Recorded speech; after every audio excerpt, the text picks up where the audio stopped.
ولقد يسرنا القرآن للذكر فهل من مدكر আল্লাহ তাবারাকা ওয়া তাআলা আমাদেরকে বলেছেন ইন্নামাল মুমিনুনা ইখওয়া। ইন্নামা কালিমায়ে হাসর, এটা দ্বারা বোঝানো হয় কেবলমাত্র ইন্নামাল মুমিনুনা ইখওয়া, মুমিনরা তো কেবল পরস্পর ভাই ভাই। মানে মুমিনদের মধ্যে সম্পর্কটাই হচ্ছে এইটা যে এরা পরস্পর ভাই ভাই। ফাসলিহু বাইনা আখাওয়াইকুম, অতএব তোমাদের ভাইদের মধ্যে যখন কোনো সমস্যা বিবাদ, যখন কোনো ঝগড়া ফাসাদ দেখো, ফাসলিহু, তোমরা সুলহ সমাধান করার চেষ্টা করো, ওয়াত্তাকুল্লাহ, আর আল্লাহকে ভয় করো, লাআল্লাকুম তুরহামুন, সম্ভবত আল্লাহ তোমাদেরকে রহম করবেন।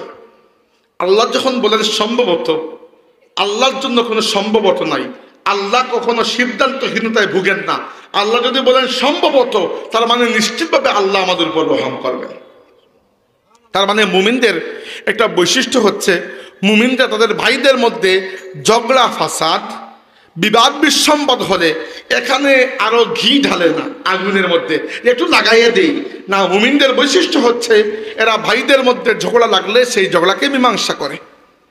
এবার আসুন, আমাদের সমাজে যাবতীয় ঝগড়া ফাসাদের মূল উৎস কি কি এগুলো আমরা জানব, এবং এইগুলার ব্যাপারে ইসলাম আমাদেরকে কি হিদায়ত দিয়েছে সেটাও আমরা জানবো ইনশাআল্লাহ।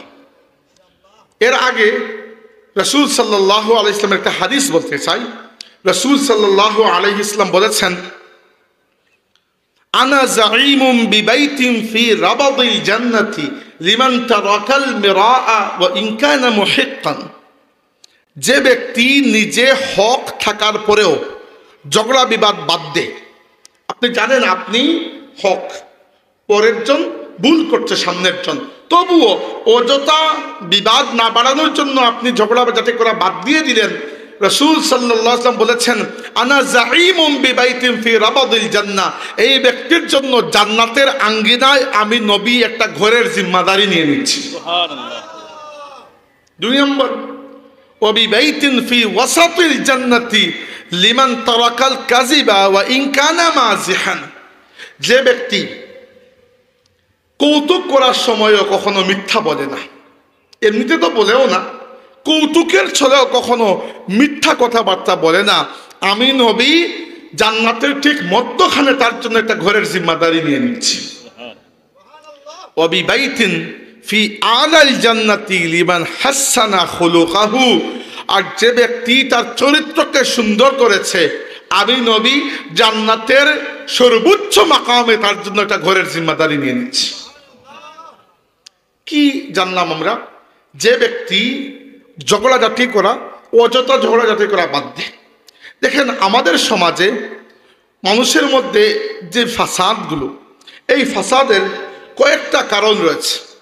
এর মধ্যে সবচেয়ে বড় কারণ হচ্ছে মিথ্যা।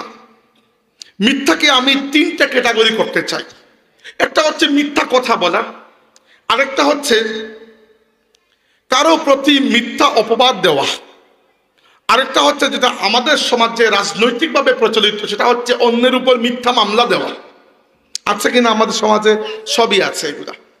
দেখেন রাসূল সাল্লাল্লাহু আলাইহি ওয়াসাল্লামের হাদিসটা খেয়াল করেন, আল্লাহর নবী কি বলেছেন, যে ব্যক্তি এমনিতে তো মিথ্যা বলে না, এমনকি কৌতুক করার সময়ও সে মিথ্যাকে পরিহার করে মিথ্যা থেকে বেঁচে থাকে, আমি নবী তার জন্য জান্নাতের ঠিক মধ্যখানে একটা ঘরের জিম্মাদারি নিচ্ছি। রাসূল সাল্লাল্লাহু আলাইহি ওয়াসাল্লাম আমাদের কাছে যে জীবন আদর্শ রেখে গেছেন, এটাকে আমরা কি বলি? সুন্নত বলি, তাই না? আল্লাহ নবীর আদর্শ। আপনাকে যদি আমি জিজ্ঞাসা করি আল্লাহ নবীর সবচেয়ে বড় সুন্নত কি কি, কয়েকটা সুন্নতের নাম বলুন, আপনি দাড়ি বলবেন, চোখে সুরমা লাগানো বলবেন, তাই না? এগুলোই তো, মিসওয়াক করা, এগুলো বলবেন নবীর সুন্নত। এইগুলো আমার নবীর সুন্নতের মধ্যে অনেক ছোট সুন্নত। আমার নবী সাল্লাল্লাহু আলাইহি ওয়াসাল্লামের জীবনের সবচেয়ে দায়মি, সবচেয়ে বড় সুন্নত যদি কিছু থাকে, সেটা হচ্ছে আমার নবীর জীবনে একটাও মিথ্যা কথা বলেন নাই। এর থেকে বড় কঠিন সুন্নত আর কিছু হতে পারে? সারাটা জীবন কাটিয়েছেন তিনি, ইসলামের দাওয়াত শুরু করার আগে হোক পরে হোক, মক্কায় হোক মদিনায় হোক, যুদ্ধের সময় হোক, শান্তির সময় হোক, রাগাত অবস্থায় হোক, খুশির অবস্থায় হোক, রাসূল সাল্লাল্লাহু আলাইহি ওয়াসাল্লাম জীবনে কখনো একটাও মিথ্যা কথা বলেন নাই। উম্মত হিসাবে সবচেয়ে বড় সুন্নাত আমাদের জন্য এইটা। এক সাহাবী ছিলেন আব্দুল্লাহ ইবনে আমর ইবনে আস রাদিয়াল্লাহু আনহু। তিনি, তার খুব শখ ছিল রাসূল সাল্লাল্লাহু আলাইহি ওয়াসাল্লাম যা বলবেন তিনি তাই লিখবেন। এটা তার শখ, সব কিছু রেকর্ড তিনি রাখবেন। এবার প্রথম দিকে আল্লাহ নবী সাল্লাল্লাহু আলাইহি ওয়াসাল্লাম সব কিছু লিখতে নিষেধ করতেন, বলতেন শুধু কোরআন লিখো, কারণ সব কিছু যদি লিখো তাহলে কোরআনের মধ্যে অন্য কথাবার্তা ঢুকে যাওয়ার সম্ভাবনা আছে। যখন আল্লাহ নবী সাল্লাল্লাহু আলাইহি ওয়াসাল্লাম নিশ্চিত হয়েছেন যে সাহাবীরা কোরআন মুখস্থ করতে সক্ষম হয়েছেন, তখন বলেছেন না, তোমরা অন্য কিছু লিখতে পারো। তখন কয়েকজন সাহাবী রাসূল সাল্লাল্লাহু আলাইহি ওয়াসাল্লামের কথাগুলো লিখতে শুরু করেছেন। বেশিরভাগ সাহাবী আল্লাহ নবীর কথাগুলো মুখস্থ রাখতেন, কিন্তু কেউ কেউ ফার্দার লিখতে শুরু করেছেন। তো এর মধ্যে আব্দুল্লাহ ইবনে আমর ইবনে আস রাদিয়াল্লাহু আনহু এই ক্ষেত্রে সবচেয়ে অগ্রগামী। আল্লাহ নবী যাই বলতেন তার লিখতে শখ হতো। তো একজন সাহাবী তাকে একবার বললেন, শুনো, রাসূল সাল্লাল্লাহু আলাইহি ওয়াসাল্লামের প্রত্যেকটা কথা তো লেখার দরকার নাই। মাঝে মধ্যে আল্লাহ নবী সাল্লাল্লাহু আলাইহি ওয়াসাল্লাম রাগ করে কোনো কথা বলেন, মাঝে মধ্যে কৌতুক করে আমাদের সাথে আনন্দ করে মজাক করে কোনো কথা বলেন, সব তো লেখার দরকার নাই। তিনি হয়ে গেলেন একটু পেরেশান, সব কথা লিখবো কিনা। তিনি চলে গেলেন আল্লাহ নবী সাল্লাল্লাহু আলাইহি ওয়াসাল্লামের কাছে, গিয়ে বললেন, ইয়া রাসূলুল্লাহ, আমার বড় ইচ্ছা আপনার প্রত্যেকটি কথা আমি লিখে রাখবো, রেকর্ড করে রাখবো। এবার কয়েকজন এসে আমাকে বলছেন যে আপনিও তো মানুষ, এক সময় আপনি রাগ হন, এক সময় খুশি হন, এক সময় কৌতুক করেন, এক সময় অন্য কিছু, সব কথা নাকি আমি না লিখতে তারা আমাকে নির্দেশ দিয়েছেন। রাসূল সাল্লাল্লাহু আলাইহি ওয়াসাল্লাম বললেন, লিখো, আমি আল্লাহর কসম করে বলছি, উক্তুব, লিখো তুমি, ফাওয়াল্লাহি, আল্লাহর কসম করে বলছি, আমার এই দুই ঠোঁটের মধ্যখান থেকে কোনো অবস্থায় কখনো সত্য ছাড়া অন্য কিছু বের হয় নাই। সুবহানাল্লাহ। রাসূল সাল্লাল্লাহু আলাইহি ওয়াসাল্লাম যখন রাগ করেছেন তখনও সত্য বলেছেন, আর যখন খুশি হয়েছেন তখনও সত্য বলেছেন। হ্যাঁ, মাঝে মধ্যে আল্লাহ নবী সাল্লাল্লাহু আলাইহি ওয়াসাল্লাম অনেক সাহাবীদের সাথে আনন্দ করতেন। একবার এক বৃদ্ধা মহিলা এসে বললেন, ইয়া রাসূলুল্লাহ, আমার আপনি দোয়া করুন যে আমি জান্নাতে যাব। মাঝে মধ্যে সাহাবীরা বলতেন না এরকম। তো সাহাবী বিশেষ করে যারা একেবারে সরল সহজ, মাঝে মধ্যে বেদুইনরা আসতেন আল্লাহ নবীর কাছে, ইয়া রাসূলুল্লাহ, দুইটা আমল বলে দিন, আর বেশি না, এর বেশি পারবো না, দুইটা বলে দিন, দুইটা আমল করে জান্নাতে যাব। এরকম একটা শর্টকাট তরিকা। একজন সাহাবী এসে বললেন, ইয়া রাসূলুল্লাহ, এক বাক্যে আমাকে বলুন ইসলাম কাকে বলে। এক বাক্যে এত মোটা কাহিনী আপনাকে কিভাবে বলা হবে? রাসূল সাল্লাল্লাহু আলাইহি ওয়াসাল্লাম বললেন যে, শুনো, কুল আমানতু বিল্লাহি সুম্মা ইসতাকিম, তুমি বলো আমি আল্লাহর প্রতি ঈমান আনলাম, আর এরপরে এই ঈমানের উপর আজীবন টিকে থাকো, এটাই ইসলাম।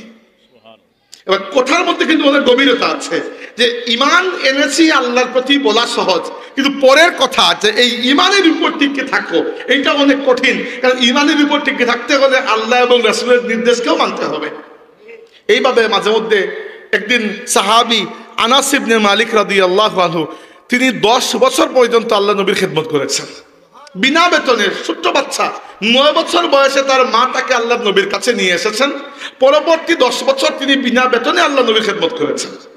একদিন বললেন, ইয়া রাসূলুল্লাহ, আমার বড় আশা যে আপনি কিয়ামতের ময়দানে আমার জন্য আল্লাহর কাছে শাফাআত করবেন। রাসূল সাল্লাল্লাহু আলাইহি ওয়াসাল্লাম বললেন, আনা ফাইলুন, হ্যাঁ আমি করব, আমি তোমার জন্য আল্লাহর কাছে সুপারিশ করব।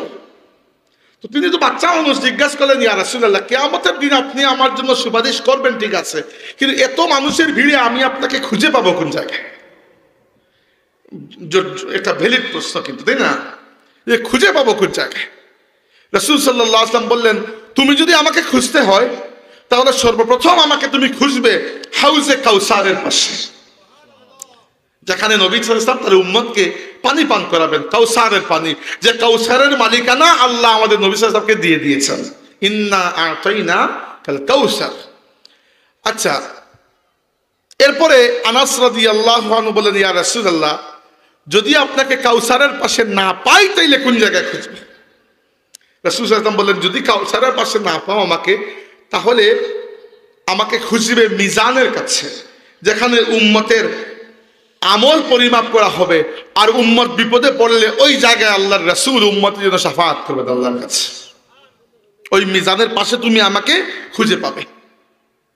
আনাস রাদিয়াল্লাহু আনহু বলেন, ইয়া রাসূলুল্লাহ, যদি হাউজে কাউসারের পাশে না পাই আর মিজানের পাশেও না পাই, তাইলে কোন জায়গায় খুঁজব? রাসূল সাল্লাল্লাহু আলাইহি ওয়াসাল্লাম বলেন, যদি মিজানের পাশেও না পাও তাহলে আমাকে খুঁজবে তুমি সিরাতের পাশে, পুল সিরাতের পাশে, যেখানে আমার উম্মত পার হবে আর আল্লাহর নবী সাল্লাল্লাহু আলাইহি ওয়াসাল্লাম দাঁড়িয়ে দাঁড়িয়ে আল্লাহর কাছে উম্মতের জন্য দোয়া করবেন। আনাস রাদিয়াল্লাহু আনহু আরেকবার জিজ্ঞেস করতে যাবেন যে এখানে না পাইলে কোন জায়গায় খুঁজবো? আল্লাহর নবী সাল্লাল্লাহু আলাইহি ওয়াসাল্লাম তাকে আটকে দিয়ে বললেন, আনাস শুনো, আর জিজ্ঞেস করা লাগবে না, এই 3 জায়গায় আমার উম্মতকে রেখে একা আমি নবী কিয়ামতের ময়দানে আর কোনো জায়গায় যাব না। তাইলে এভাবে সাহাবীরা বলতেন আল্লাহ নবী সাল্লাল্লাহু আলাইহি ওয়াসাল্লামকে, ইয়া রাসূলুল্লাহ, আমার জন্য শাফাআত করবে। তো এক মহিলা একবার এসে বললেন, ইয়া রাসূলুল্লাহ, আমার জন্য আপনি দোয়া করুন যেন আমি জান্নাতে যাই। বৃদ্ধা মহিলা। রাসূল সাল্লাল্লাহু আলাইহি ওয়াসাল্লাম বললেন, কোন বৃদ্ধা মহিলা জান্নাতে যাবে না, এই বলে চলে গেছেন। এবারে এই মহিলা কেঁদে কেঁদে অস্থির যে তাইলে তো আমার কি হবে, আমি তো আর নিজের ইচ্ছায় বৃদ্ধা হই নাই, বৃদ্ধা হয়ে এসব বড় মুসিবত উপরে চলে গেল যে বৃদ্ধা নাকি জান্নাতে যাবে না। এরপরে রাসূল সাল্লাল্লাহু আলাইহি ওয়াসাল্লাম আল্লাহ নবীর কাছে আমাদের একজন মা উম্মাহাতুল মুমিনিনের মধ্যে একজন এসে বললেন, ইয়া রাসূলুল্লাহ, ওই বৃদ্ধা মহিলাকে আপনি কি বলে এসেছেন? বেচারি কেঁদে কেঁদে অস্থির। রাসূল সাল্লাল্লাহু আলাইহি ওয়াসাল্লাম বললেন, তাকে গিয়ে বলো আমি তাকে বলেছি বৃদ্ধা জান্নাতে যাবে না, কারণ আল্লাহ পাক জান্নাতের সব মানুষকে যুবক এবং যুবতী বানিয়ে দেবেন। মানে সে জান্নাতে যাবে কিন্তু বৃদ্ধা অবস্থায় যাবে না, যাবে যুবতী অবস্থায়। তো মাঝে মধ্যে আল্লাহ নবী সাল্লাল্লাহু আলাইহি ওয়াসাল্লাম কৌতুক করতেন, কিন্তু কৌতুকের অবস্থায় কখনো মিথ্যা বলেন নাই। এখানেও আল্লাহ নবী মিথ্যা কথা নাউযুবিল্লাহ বলেন নাই, বলার প্রশ্নই আসে না। তিনি সত্য বলেছেন, কিন্তু ওই মানুষটার মনের মধ্যে একটু আনন্দ দেওয়ার জন্য একটু ঘুরিয়ে কথাটা বলেছেন। মাঝে মধ্যে এরকম হয়, যেমন রাসূল সাল্লাল্লাহু আলাইহি ওয়াসাল্লাম বদরের প্রান্তরে সাহাবীদেরকে রেখে মক্কার কাফিরদের অবস্থা সম্পর্কে একটু জানতে আবু বকর রাদিয়াল্লাহু আনহুকে সাথে নিয়ে রাসূল সাল্লাল্লাহু আলাইহি ওয়াসাল্লাম বের হয়েছেন। আর সবাই বদরের প্রান্তরে উপস্থিত, আর আবু বকর রাদিয়াল্লাহু আনহুকে সঙ্গে নিয়ে রাসূল সাল্লাল্লাহু আলাইহি ওয়াসাল্লাম বের হয়েছেন মক্কার কুরাইশদের বাহিনী সম্পর্কে গোপন খবর জানতে। তো রাস্তায় পেয়ে গেলেন একটা ব্যবসায়ী কাফেলা। এদেরকে জিজ্ঞেস করলেন যে আপনারা কোথা থেকে আসছেন? তারা বলল আমরা মক্কা থেকে আসছি। তো জিজ্ঞেস করলেন আপনারা কি খবর পেয়েছেন যে মক্কা থেকে বিশাল একটা বাহিনী বের হয়েছে যুদ্ধ করার জন্য? তারা বলল হ্যাঁ আমরা খবর পেয়েছি। তো বললেন যে ওই বাহিনীতে কয়জন মানুষ, কয়টা উট, কয়টা ঘোড়া? তো তারা তো দেখে আসছে, খবর দিয়ে দিল। এবার তারা জিজ্ঞেস করলো যে আপনারা যে এত জিজ্ঞেস করছেন আপনারা দুইজন কে? আল্লাহ নবী সাল্লাল্লাহু আলাইহি ওয়াসাল্লাম চিন্তা করলেন যদি পরিচয় দিয়ে দেয় আমাদের, তারা গিয়ে মক্কার কাফিরদের কাছে বলবে আমাদের উপরে এরা অ্যাটাক করবে, তাই পরিচয় লুকাতে হবে। এবার যদি আল্লাহ নবী সাল্লাল্লাহু আলাইহি ওয়াসাল্লাম বলেন আমি নবী নই, এটা তো মিথ্যা হয়ে যাবে, নাউযুবিল্লাহ, নবী তো এটা বলতে পারেন না। তো তারা জিজ্ঞেস করলো আপনারা কোথা থেকে এসেছেন? তো মদিনা থেকে এসেছি এইটাকে লুকানোর জন্য আল্লাহ নবী সাল্লাল্লাহু আলাইহি ওয়াসাল্লাম বললেন যে আমরা এসেছি পানি থেকে, আমরা পানি থেকে এসেছি। তারা কনফিউজ যে পানি থেকে এসেছি মানে কি? এখানে আল্লাহ রাসূল এটা বুঝিয়েছেন যে আল্লাহ সব প্রাণীকে পানি থেকে সৃষ্টি করেছেন। আল্লাহ বলছেন সব কিছুকে আল্লাহ পানি থেকে সৃষ্টি করেছেন। আল্লাহর নবী জবাবও দিয়ে দিলেন আর মিথ্যাও বললেন না। এভাবে মাঝে মধ্যে হতো রাসূল সাল্লাল্লাহু আলাইহি ওয়াসাল্লাম সাহাবীদের সাথে অনেক কৌতুক করতেন। কৌতুক করে অনেক সময় সাহাবীরা আল্লাহ নবী সাল্লাল্লাহু আলাইহি ওয়াসাল্লামের এই কৌতুকের ছলে অনেক কিছু শিখেছেন, অনেক কিছু। যেমন একবার এক যুবক ব্যক্তি আল্লাহ নবী সাল্লাল্লাহু আলাইহি ওয়াসাল্লামের কাছে আসলেন, এসে বললেন ইয়া রাসূলুল্লাহ, আমার প্রচন্ড একটা গুনাহ হয়ে গেছে। গুনাহটা হয়েছে যে আমি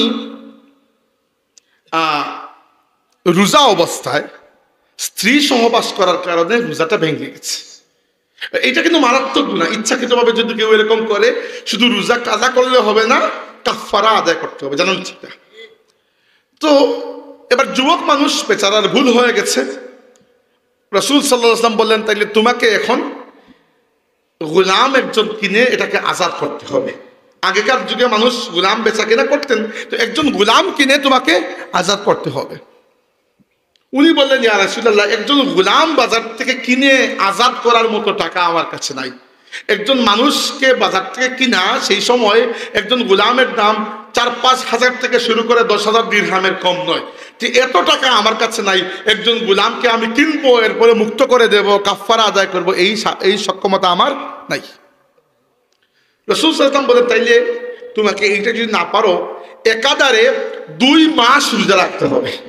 শাহরাইনি মুতাতাবিআইনি, 2 মাস একাধারে রোজা রাখতে হবে। মানে 59টা রেখে বাদ দিলে আবার 1 থেকে শুরু করতে হবে।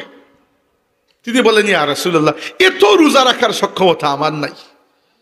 মানে 1 রোজা রাখেই তো এত মুশকিল, এখন 60টা রোজা কিভাবে রাখবো?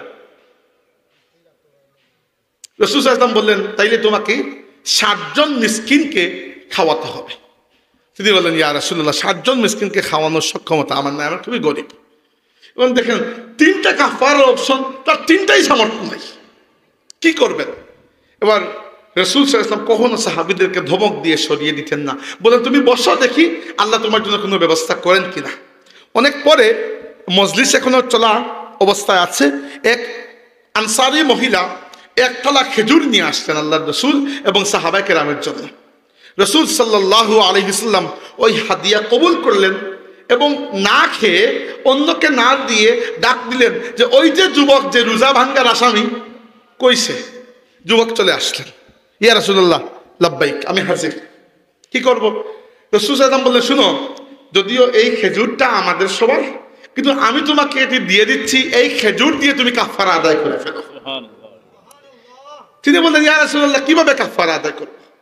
রাসূল সাল্লাল্লাহু আলাইহি ওয়াসাল্লাম বললেন, শুনো, তুমি এই খেজুর নিয়ে সবার মধ্যে বন্টন করে দাও, তাহলে তোমার কাফারা আদায় হয়ে যাবে।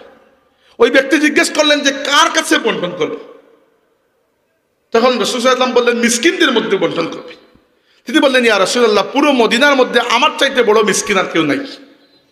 আল্লাহর নবী বললেন, তাইলে ঠিক আছে, তুমি নিজে খেয়ে ফেলো, কাফারা আদায় হয়ে যাবে, যাও। সুবহানাল্লাহ বিহামদিহি।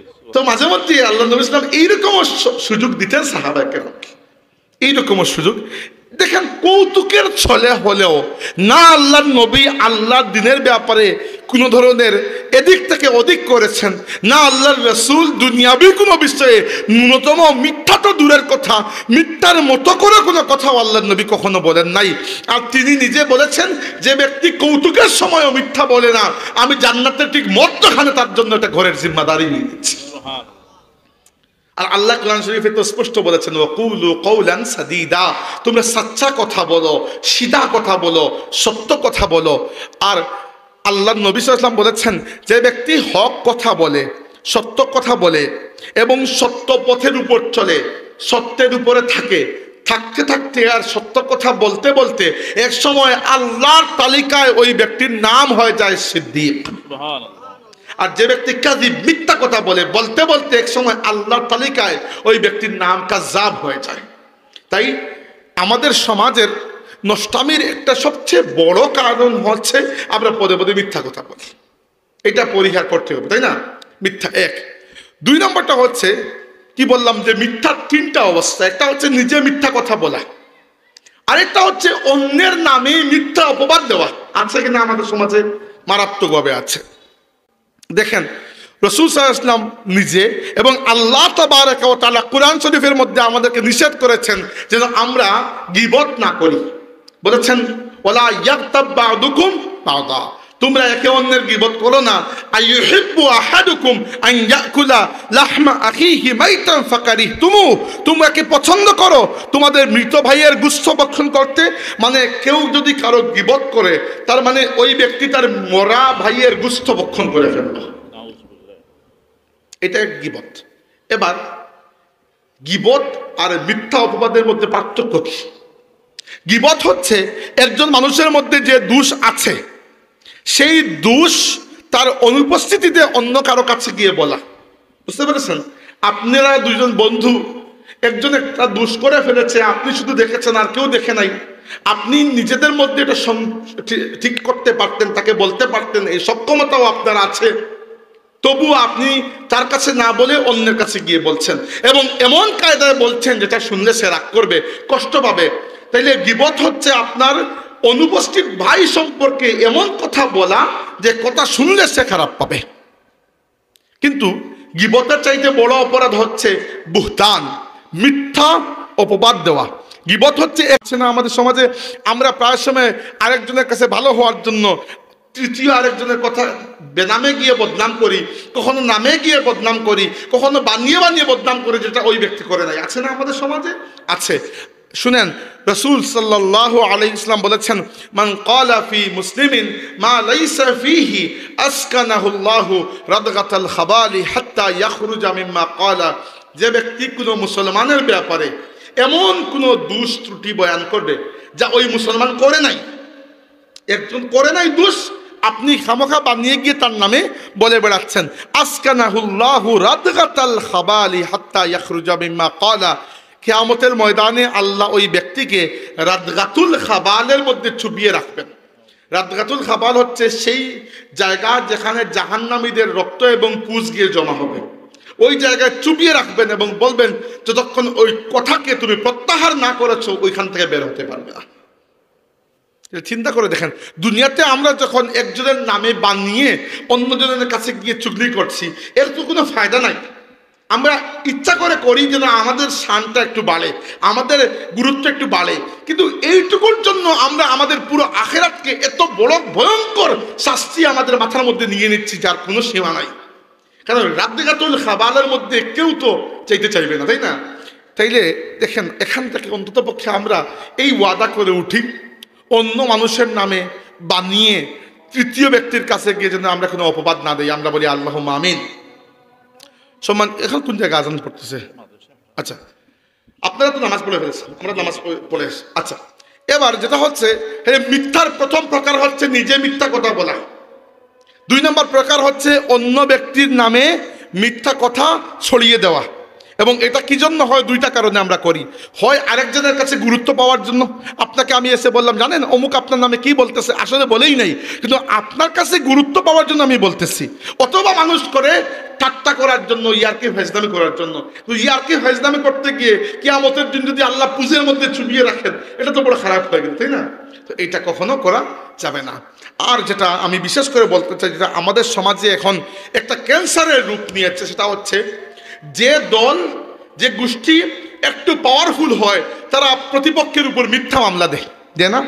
এবং বাংলাদেশের মামলাগুলো ব্যাপারে যদি আপনি জানেন, বাংলাদেশের মামলাগুলো হয় যে অমুক অমুক অমুক 1300 জন অপরাধী আর পরে 2000 বেনামি থাকে না, এরকম। যে এইভাবে করলে কি হয়, আপনি অন্যকে প্রেসারে রাখতে পারছেন যে তুমি যদি আমার কথা না শোনো তাহলে মামলা তোমার নামও ঢুকিয়ে দেবে। এরকম হয়। যে দল, যারাই যায় ক্ষমতায়, যারাই শক্তিশালী হয়, অন্যের উপর মিথ্যা মামলা দায়ের করার চেষ্টা করে। আমরা প্রত্যেকটা আমলে এগুলো দেখেছি। আমি বলবো না, আমি কোনো ফতোয়া দিচ্ছি না, আপনার নবী সাল্লাল্লাহু আলাইহি ওয়াসাল্লাম কি ফতোয়া দিয়েছেন শুনুন। রাসূল সাল্লাল্লাহু আলাইহি ওয়াসাল্লাম বলেছেন, মান খাসামা ফি বাতিলিন ওয়া হুয়া ইয়ালামুহু লা ইয়াজাল সাখাতুল্লাহি হাত্তা ইয়ানজিআ আনহু। সুনানে আবু দাউদ কিতাবের মধ্যে এই হাদিস রয়েছে। খুদ রাসূল সাল্লাল্লাহু আলাইহি ওয়াসাল্লাম বলেছেন, মান খাসামা ফি বাতিলিন ওয়া হুয়া ইয়ালামুহু, যে ব্যক্তি জেনে শুনে কারো নামে মিথ্যা বিচার দেয়, অথবা আজকের যুগের হিসাব করলে মিথ্যা মামলা দেয়, জেনে শুনে কারো নামে মিথ্যা মামলা দেয়, লা ইয়াজাল সাখাতিল্লাহি হাত্তা ইয়ানজিআ আনহু, যতক্ষণ ওই মামলাকে প্রত্যাহার না করেছে ততক্ষণ আল্লাহর গজব ওই মামলা দায়েরকারীকে পরিবেষ্টন করে রাখে। এই অবস্থা যদি কেউ মারা যায়, আল্লাহর গজবের মধ্যে বেষ্টিত হয়ে সে মারা গেল, নাউজুবিল্লাহ। এর থেকে খারাপ মৃত্যু আর কিছু হতে পারে? এমন সময় কি আপনি মরতে চান যখন আল্লাহ আপনার উপর নারাজ? মরতে চান? সাহাবায়ে কেরাম নিষ্পাপ নন, নিষ্পাপ শুধু নবী রাসূল। কিন্তু সাহাবায়ে কেরাম জীবনে যে কয়েকটা ভুল ত্রুটি হয়েছে, সাথে সাথে আল্লাহর কাছে তাওবা করেছেন। এমন তাওবা করেছেন যে আল্লাহ কুরআন শরীফে তাদের তাওবার কবুলিয়াতের ডিক্লারেশন দিয়ে দিয়েছেন। বলেছেন, রাদিয়াল্লাহু আনহুম ওয়া রাদু আনহু, আল্লাহ তাদের উপর সন্তুষ্ট, তারাও আল্লাহর উপর সন্তুষ্ট। এবার আপনি কি এমন অবস্থা দুনিয়া থেকে যেতে চান যে আল্লাহ আপনার উপর অসন্তুষ্ট? না, আমরা সব সময় চাই এটা, যে এমন অবস্থায় দুনিয়া থেকে বিদায় নেব যে আমার রব আমার উপর সন্তুষ্ট। আর কেউ যদি জেনে শুনে অন্য মুসলমান ভাইয়ের উপর মিথ্যা মামলা দে, মান খাসামা ফি বাতিলিন ওয়া হুয়া ইয়ালামুহু, জেনে শুনে দে, লা ইয়াজাল ফি সাখাতিল্লাহি, আল্লাহর রাগ থেকে সে বের হতে পারবে না, হাত্তা ইয়ানজিআ আনহু, যতক্ষণ না এই মামলা প্রত্যাহার করে। আমার এই কথা আপনাদের যাদের কানে যায়, পরবর্তীতে ভিডিওর মাধ্যমে যারা শুনেন, মনে করবেন না এটা আমি ফতোয়া দিয়েছি, এটা তিনি ফতোয়া দিয়েছেন যার নামে কালিমা পড়ে আপনি ঈমান এনেছেন। আমার ফতোয়া তো আপনি তুড়ি মেরে উড়িয়ে দেবেন, কোনো বিষয় না, কিন্তু আপনি যার নামে কালিমা পড়ে ঈমান এনেছেন, সেই নবী সাল্লাল্লাহু আলাইহি ওয়াসাল্লাম বলেছেন যে ব্যক্তি কোনো মুসলমানের ব্যাপারে এমন কোনো মিথ্যা অপবাদ দেয় যে দুষ্টা ওই মুসলমান করে নাই, আল্লাহ তাকে কি করবেন? রাদগাতুল খাবালের মধ্যে চুবিয়ে রাখবেন। আর যে ব্যক্তি কোনো মুসলমানের ব্যাপারে বা যে কোনো মানুষের ব্যাপারে, হিন্দু হোক, বৌদ্ধ, খ্রিস্টান, যে কোনো মানুষের ব্যাপারে মিথ্যা বিচার, মিথ্যা সালিশ, মিথ্যা অভিযোগ, মিথ্যা মামলা দেয়, আল্লাহ পাকের আযাব, আল্লাহ পাকের গজব, আল্লাহ পাকের রাগ, আল্লাহ পাকের ক্রোধ ওই মানুষটির উপর থেকে সরবে না যতক্ষণ না ওই ব্যক্তি ওই মামলাকে প্রত্যাহার করেছে। অতএব মিথ্যার এই 3 অবস্থা থেকে আল্লাহ পাক যেন আমাদেরকে বাঁচিয়ে রাখেন, আমরা বলি আমিন। একটা কি বলেছিলাম? নিজে মিথ্যা বলা, আরেকটা অন্য মুসলমানের নামে মিথ্যা অপবাদ দেওয়া, আরেকটা হচ্ছে মানুষের নামে মিথ্যা মামলা দিয়ে মানুষকে হয়রানি করা। এবং কি এই 3টা বিষয় যদি আমাদের সমাজ থেকে আমরা উঠিয়ে নেই, সমাজের 70% অশান্তি তো এমনিতেই দূর হয়ে যাচ্ছে না? এই জন্য আল্লাহ নবী সাল্লাল্লাহু আলাইহি ওয়াসাল্লাম আমাদেরকে আখলাকের সবক দিয়েছেন, বলেছেন বুইস্তু লিউতাম্মিমা মাকারিমাল আখলাক, আমি সর্বশ্রেষ্ঠ আখলাককে সর্বোচ্চ সুন্দর করে সর্বোচ্চ জায়গায় পৌঁছানোর জন্য আমি দুনিয়াতে এসেছি। আমরা আল্লাহ নবীর উম্মত হয়ে যদি এইটুকু না করতে পারি, এতটুকু মিথ্যা পরিহার করতে না পারি যে আমার একটা মিথ্যা মামলার কারণে আরেকজন মানুষের জীবন, আরেকটা মানুষের সম্মান, আরেকটা মানুষের পুরো পরিবার ভালনারেবল হয়ে যাচ্ছে, তাহলে আমি আল্লাহর কাছে দায়ী থাকবো। দ্বিতীয়ত, আমি যদি একজনের ব্যাপারে মিথ্যা বানিয়ে আরেকজনের কাছে গিয়ে কিছু লাগাই, তাহলে কিয়ামতের ময়দানে যদি তাওবা না করি, কিয়ামতের ময়দানে আল্লাহ পাক আমাকে রাদগাতুল খাবালের মধ্যে চুবিয়ে রাখবেন। আর আমি যদি মিথ্যা কথা পরিহার না করি, কথায় কথায় মিথ্যা বলা পরিহার না করি, তাহলে কি হবে? আল্লাহর তালিকায় আমার নাম কাজ্জাব হিসাবে লেখা হয়ে থাকবে। আল্লাহ পাক এই 3টা দোষ থেকে, এই 3টা চারিত্রিক নষ্টামি থেকে আমাদেরকে পাক রাখুন, আমরা বলি আমিন। আচ্ছা, এবার আসুন, কি বলছিলাম আমি, যে মুমিন মুসলমানের একটা বৈশিষ্ট্য হচ্ছে যে তারা মিথ্যা বলে না, তারা মিথ্যা অপবাদ দেয় না, এবং মিথ্যা অভিযোগ, মিথ্যা মামলা কারো উপর চাপায় না। এছাড়া মুমিনের আরো কিছু বৈশিষ্ট্য আছে। রাসূল সাল্লাল্লাহু আলাইহি ওয়াসাল্লাম আমাদের কাছে মুমিন মুসলমানের আরো কয়েকটা বৈশিষ্ট্য বয়ান করেছেন, খেয়াল করে শুনুন। আল্লাহ নবী সাল্লাল্লাহু আলাইহি ওয়াসাল্লাম বলেছেন, ইন্নাল্লাহা ইয়ারদা লাকুম সালাসান ওয়া ইয়াকরাহু লাকুম সালাসান। আল্লাহ রাব্বুল আলামিন তোমাদের 3টা কাজকে বড় পছন্দ করেন, আর 3টা কাজকে আল্লাহ খুব ঘৃণা করেন। কি মনে হয় আল্লাহ যেগুলোকে ঘৃণা করেন এগুলো ছাড়া উচিত না আমাদের? আচ্ছা, কি পছন্দ করেন? বলেছেন ফায়ারদা লাকুম আন তা'বুদুহু ওয়া লা তুশরিকু বিহি শাইআ ওয়া আন তা'তাসিমু বিহাবলিল্লাহি জামিআন ওয়া লা তাফাররাকু। আল্লাহ পছন্দ করেন প্রথমত তোমরা শুধু আল্লাহর ইবাদত করবে এবং আল্লাহর সাথে কাউকে শরীক করবে না। আমরা করি না ইনশাআল্লাহ, তাই না? করি না, কখনো করবো না ইনশাআল্লাহ। 2 নম্বর, আল্লাহর রশ্মিকে মজবুত করে আঁকড়ে ধরবে। আল্লাহর রশ্মি কোনটা? হাদিসে এসেছে, আল্লাহ নবী সাল্লাল্লাহু আলাইহি ওয়াসাল্লাম বলেছেন কুরআনুল কারীম হচ্ছে আল্লাহর মজবুত রশ্মি। এবার একজন মানুষ কোরআন থেকে শিক্ষা গ্রহণ করবে, কোরআনকে বুঝবে, কোরআনের উপর আমল করবে, এটা তো পরের কথা। এখনো পর্যন্ত মানুষ পাওয়া যায় যারা কোরআনটা সহি শুদ্ধভাবে তিলাওয়াত করতে পারে না। আল্লাহর কাছে এর জন্য কোনো অজুহাত দিয়ে পার পাওয়া যাবে না যে কোরআন শিক্ষা করার সময় পাই নাই। বয়স দুনিয়াতে কত পেয়েছেন? যে বয়স হয়ে গেছে 77, বাকি ডিগ্রি লাভ হয়েছে, বিএ, এমএ, এমবিএ সব ডিগ্রি লাভ হয়েছে, শুধু একটাই করেন নাই। কি করেন নাই? যে কোরআন শরীফ শুদ্ধ করে পড়েন নাই। আপনার কি মনে হয় আল্লাহর কাছে কোনো অজুহাত দিয়ে বাঁচা সম্ভব? যাদের কোরআন শরীফ সহি শুদ্ধ নাই এখনো, সামনে রমজান মাস আসছে, রমজান মাস আমাদের জন্য মহা নিয়ামতের মাস, বরকতের মাস। আর মুর্শিদুনা হযরত ফুলতুলি সাহেব কুল্লা রাহমাতুল্লাহি আলাইহির হাতে গড়া আল্লাহর কাছে মকবুল প্রতিষ্ঠান দারুল খিরাতের উদাহরণ আমাদের সামনেই আছে। যারা আমরা কোরআন শরীফ এখনো শুদ্ধ করে পড়তে পারেন না, দয়া করে দারুল কিরাতের সাথে সম্পৃক্ত হন এবং যে বয়স আপনার থাকুক না কেন আপনি কোরআন শরীফ শুদ্ধ করে পড়া শিখুন। যার কোরআন শরীফ পড়া শুদ্ধ নাই, যে শুদ্ধ করে কিরাত পড়তে পারে না, তার নামাজ শুদ্ধ হয় না। আর আল্লাহ নবী সাল্লাল্লাহু আলাইহি ওয়াসাল্লাম বলেছেন, ইন্না আউওয়ালা মা ইউহাসাবু বিহিল আবদু ইয়াউমাল কিয়ামাতি মিন আমালিহি সালাতাহু। কিয়ামতের ময়দানে বান্দার আমল থেকে সবচেয়ে প্রথমে যে আমলের হিসাব নেওয়া হবে সেটা হচ্ছে নামাজ। ফাইন সালুহাত ফাকাদ ফাযা ওয়া আনজাহা। নামাজ যদি ঠিকঠাক থাকে তাহলে বান্দা আল্লাহর আযাব থেকে মুক্তি পাবে এবং বান্দা সফল কাম হয়ে যাবে। ওয়া ইন ফাসাদাত, আর নামাজ যদি নষ্ট থাকে তাহলে বান্দা ফাকাদ খাবা ওয়া খাসিরা, বান্দা লোকসানের মুখে পড়বে এবং বরবাদ হয়ে যাবে। এবার নামাজ সমস্ত ইবাদতের মধ্যে মূল ইবাদত, আর নামাজ শুদ্ধ হওয়ার জন্য কুরআন শরীফ বিশুদ্ধ করে তিলাওয়াত করতে পারা জরুরি। তাই দয়া করে যাদের কুরআন শুদ্ধ নাই মনে রাখবেন, আল্লাহ নবী বলেছেন, আল কুরআনু শাহিদুল লাকা আও আলাইকা। কুরআন কিয়ামতের ময়দানে মানুষের হয় পক্ষে সাক্ষী দিবে, আল্লাহর কাছে নইলে বিপক্ষে দেবে। এবার আপনি যদি জীবনেও কখনো কোরআনকে সিরিয়াসলি না নেন, গুরুত্ব না দেন, কোরআন শরীফ শুদ্ধ করে পড়তে একটুও আপনার সময় এনার্জি খরচ না করেন, টাকা পয়সা খরচ না করেন, কিয়ামতের দিন কোরআন আপনার পক্ষে নয় বরং বিপক্ষে সাক্ষী দেবে। এই জন্য আপনাদের কাছে আমি হাত জোড় করে আবেদন করছি, যিনি যে ভাষার, যিনি যে বয়সের, যার যে সোশ্যাল ইকোনমিক স্ট্যাটাস, যার যে অবস্থা, সব আপাতত এক সাইডে রেখে 1-2টা রমজান মাস কষ্ট করুন।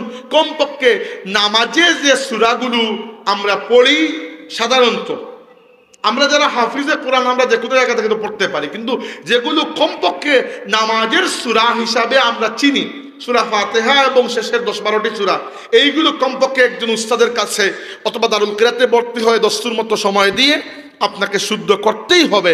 কারণ কোরআন শরীফ বিশুদ্ধভাবে পড়তে পারা ফরজে আইন। এটা এরকম নয় যে হুজুররা পড়লেই সবার খতম হয়ে যাবে, না না না, এটা ফরজে আইন, আপনার জন্য এটা জরুরি। এজন্য কি বলছিলাম আমি আপনাদেরকে, সে সম্মানিত হাজিরিন, আল্লাহ তাবারাকা ওয়া তাআলা সেই 3টা অভ্যাস পছন্দ করেন। কি কি? একটা হচ্ছে আমরা আল্লাহর সাথে অন্য কাউকে শরীক করব না। 2 নম্বর হচ্ছে আমরা আল্লাহর রশ্মিকে মজবুত করে আঁকড়ে ধরব।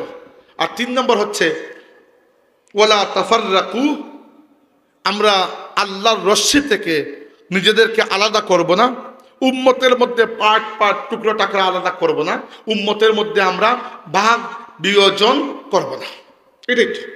কিন্তু এই উম্মতের মধ্যে অনেক ভাগ অলরেডি হয়ে গেছে না? আপনি বলবেন ভাই আমি তো আর করি নাই, তাই না? দেখেন, এই উম্মতের পুরো ইতিহাস যদি আপনি দেখেন, রাসূলুল্লাহ সাল্লাল্লাহু আলাইহি সাল্লাম বলেছেন যে আমার আগের যে উম্মত বনি ইসরাইল, এই উম্মত 72টা দলে বিভক্ত হয়েছিল।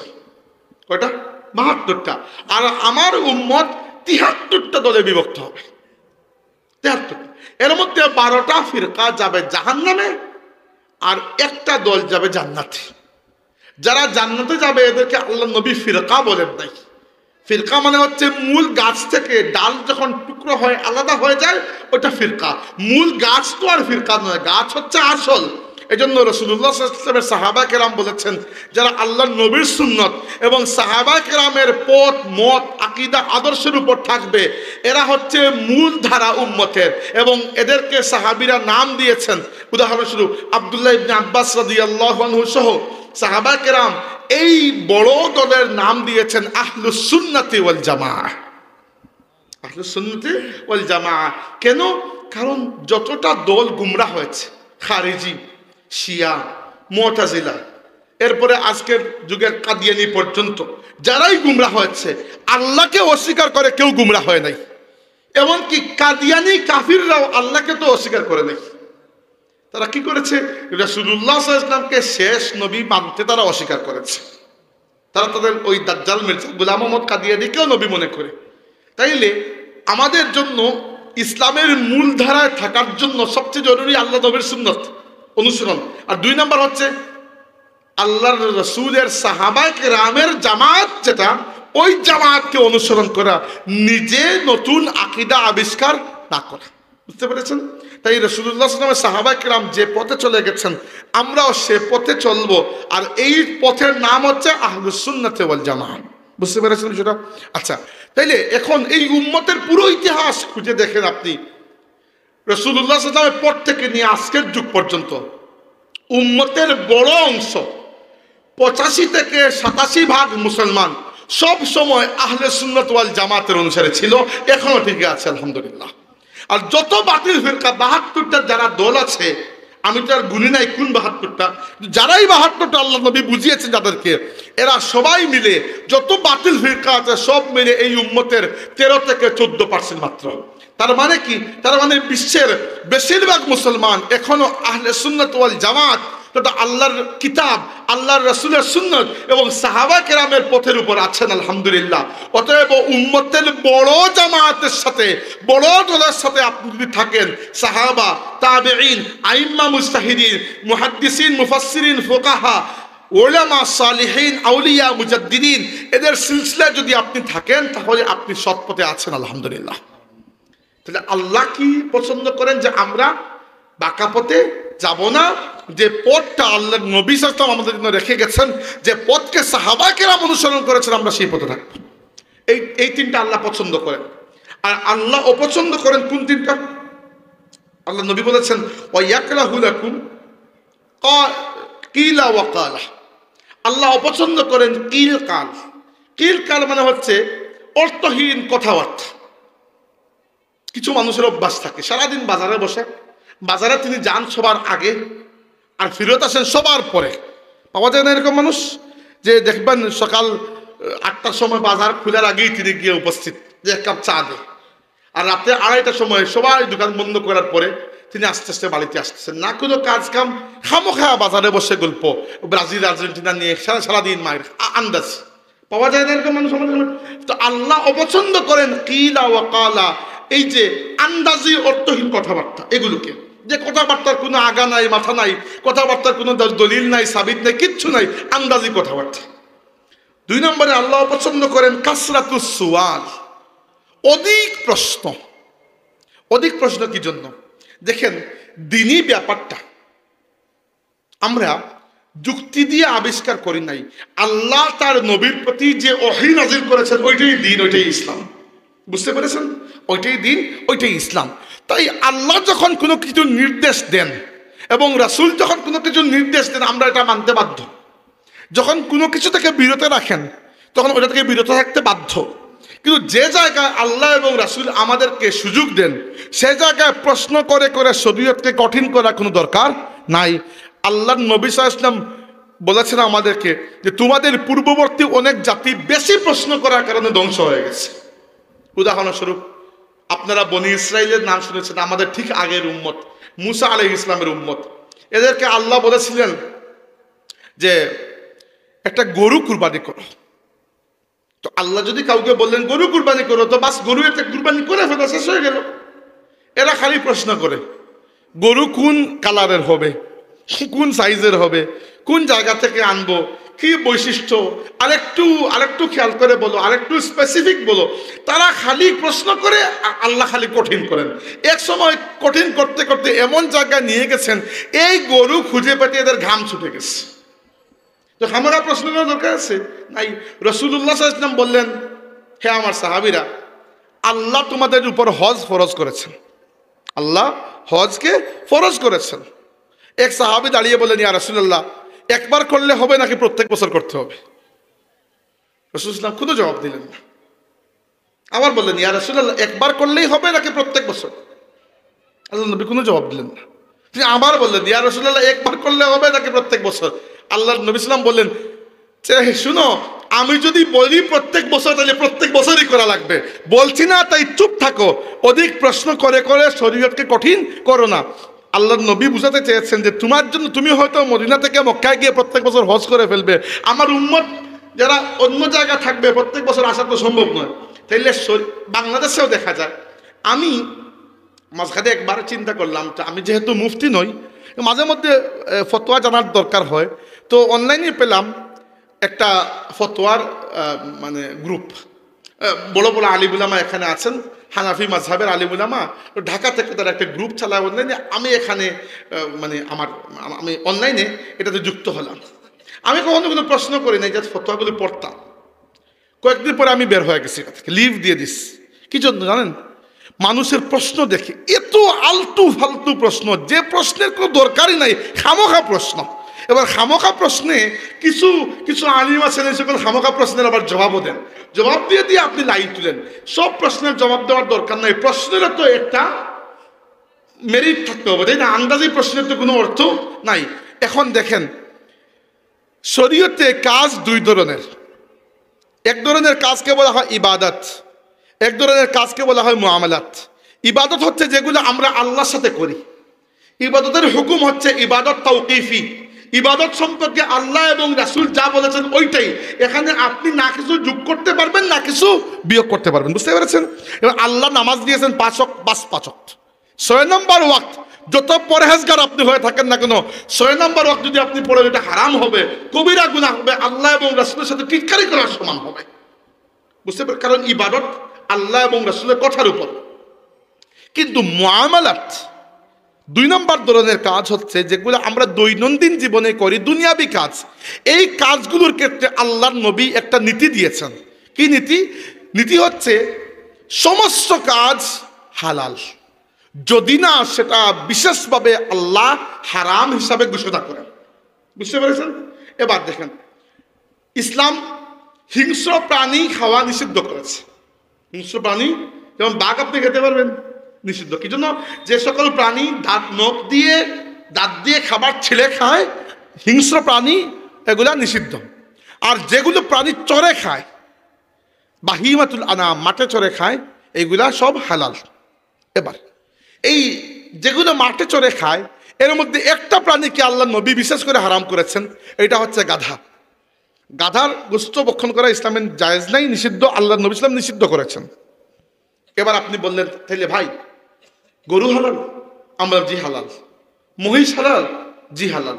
উঠ, এর আপনি খালি প্রত্যেকটার জন্য প্রশ্ন করবেন নাকি? আল্লাহ তো বলে দিয়েছেন উহিল্লাত লাকুম বাহিমাতুল আনাম, চরে খায় যেগুলা সব হালাল। যেটা হারাম করার আল্লাহ নবী আলাদা করে হারাম করে দিয়েছেন। এখন আর আপনার প্রত্যেকটা জিজ্ঞেস করার তো দরকার নাই।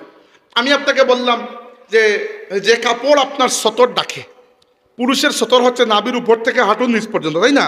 তো যে কাপড় আপনার সতর ঢাকে ওই কাপড় পরলে আপনার ফরজ আদায় হয়ে যাবে, আর সুন্নত হচ্ছে আপনি একটা মডেস্ট, একটা ভদ্র পোশাক পরেন। এবার আপনি বললেন ভাই তাইলে কি সাদা পাঞ্জাবি পরা হালাল? আমি বললাম জি জায়েজ। তো নীল পাঞ্জাবি, তাইলে কালো, ও আল্লাহ, এখন প্রত্যেক পাঞ্জাবির আমি রং ধরে ধরে বলবো নাকি? একটা তো নীতি। মানুষ আন্দাজি প্রশ্ন করে, শরীয়তকে আরো কঠিন করে। রাসূলুল্লাহ সাল্লাল্লাহু আলাইহি ওয়াসাল্লাম বলে দিয়েছেন যে পুরুষের জন্য কটকটে লাল রং ব্যবহার করা নিষিদ্ধ, আর নারীদের জন্য সুগন্ধ মেখে বাইরে যাওয়া নিষিদ্ধ, কারণ ওইটা পর পুরুষের নাকের মধ্যে ঘ্রাণ লাগে, পুরো পুরুষকে অ্যাট্রাক্ট করে। এবার আল্লাহ নবী ইসলাম কটকটে লাল রং নিষিদ্ধ করেছেন, নীল রং তো নিষিদ্ধ করেন। এখন আপনি খামাখা প্রশ্ন, ভাই নীল নিষিদ্ধ নাকি সবুজ নিষিদ্ধ, এত প্রশ্ন করার তো দরকার নাই। তাই মনে রাখবেন একটা কথা, আল্লাহ নবী বলেছেন যে মুমিনের উদাহরণ হচ্ছে সেই ঘোড়ার মতো, মাসালুল মুসলিমি কা মাসালুল ফারাসি, মুমিনের উদাহরণ হচ্ছে সেই ঘোড়ার মতো যাকে খুঁটির সাথে বেঁধে রাখা হয়েছে। উদাহরণ দিচ্ছে, যেমন ধরেন এই বোতলটা আমাকে না, পানি লাগবে না, আমি প্র্যাকটিক্যাল উদাহরণ। ধরেন এখানে আমি একটা খুঁটি গাড়লাম, এই হচ্ছে খুঁটি। এই খুঁটির সাথে 30 হাত লম্বা দড়ি দিয়ে আমি একটা ঘোড়া বা গরু বা ছাগল যাকে ইচ্ছা বেঁধে দিলাম। তাহলে দেখেন এই খুঁটির চারপাশে তার জন্য 30 হাতে কিন্তু একটা বৃত্ত হয়ে গেল, তাই না? সে যে কোনো দিকে 30 হাত পর্যন্ত যেতে পারবে। এই 30 হাত জায়গার মধ্যে সে দৌড়াইতে চাইলে দৌড়াইতে পারবে, বসতে চাইলে বসতে পারবে, শুইতে চাইলে শুইতে পারবে, খাইতে চাইলে খাইতে পারবে, গোবর করতে চাইলেও পারবে, তাই না? কিন্তু এই 30 হাতের বাইরে যেতে পারবে না, কারণ কি? তার দড়ি তাকে 30 হাতের বাইরে যেতে দেবে না। এইটা হচ্ছে হুদুদ, সীমানা। আল্লাহ আমাদের জন্য কিছু হুদুদ নির্ধারণ করেছেন, সীমানা। বলেছেন তিলকা হুদুদুল্লাহ, এইগুলো আল্লাহর সীমানা। ওমান ইয়াতাআদ্দা হুদুদাল্লাহি ফাকাদ যালামা নাফসাহু, যে আল্লাহর সীমানাকে ভেঙে বেরিয়ে যায় সে নিজের উপর জুলুম করে। তার মানে যেগুলোকে আল্লাহ হালাল করেছেন সেগুলোতে অধিক প্রশ্ন করে ইসলামকে কঠিন করবেন না, আল্লাহ এটিকে অপছন্দ করেন, বুঝতে পেরেছেন? আচ্ছা, তাহলে আল্লাহ অপছন্দ করেন কোন কোন কাজ? প্রথমটা হচ্ছে কিলা ওয়া কালা, আলতু ফালতু কথা, বাজারি কথা, বসে বসে বললাম না দোকানে যে সারাদিন গল্প। 2 নম্বর অপছন্দ করেন কি?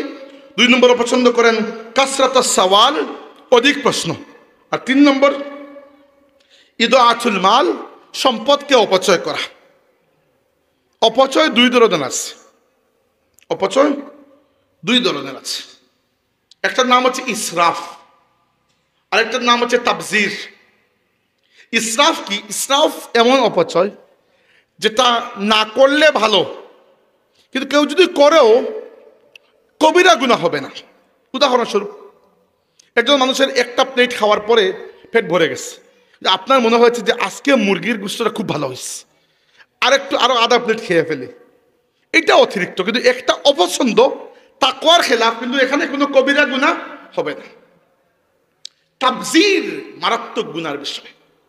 তাবজির হচ্ছে অপ্রয়োজনীয় অতিরিক্ত খরচ। বুঝতে পেরেছেন? ধরেন আপনার বোনের বিয়ে, টাকা পয়সা আছে, আপনার বাড়িটা সুন্দর করবেন, লাইটিং করবেন, করেন, সমস্যা নেই, কিন্তু আপনি এখন বেশি টাকার মালিক, আপনি দেখাবেন আপনার টাকা কত।